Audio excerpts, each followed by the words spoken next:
Hi guys, so beautiful place in after. এইটো আপোনাৰ বহুত ধুনীয়া এৰিয়া হয়।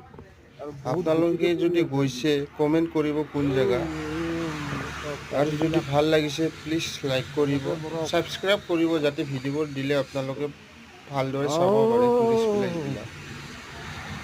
আৰু আপোনালোকে চব বৰফ কেনেকুৱা পৰিছে, বৰফৰ কাৰণে গাড়ীবোৰ চলাব নোৱাৰা হৈছে ৰাস্তাত, চেন লগোৱা হৈছে চকাত কিছুমান গাড়ীৰ।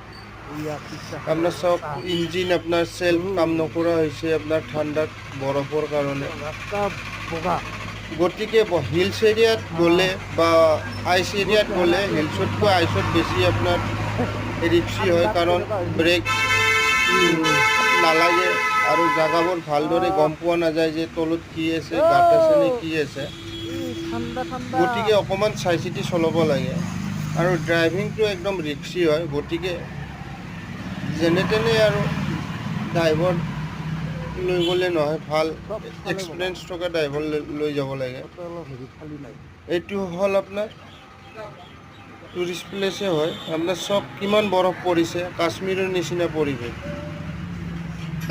টাৱাঙত চবচে বেছি চাব লগা চহৰখন হৈছে আপোনাৰ য'ত মনেষ্ট্ৰী আছে, মনেষ্ট্ৰী চবচে ধুনীয়া এৰিয়া হয়।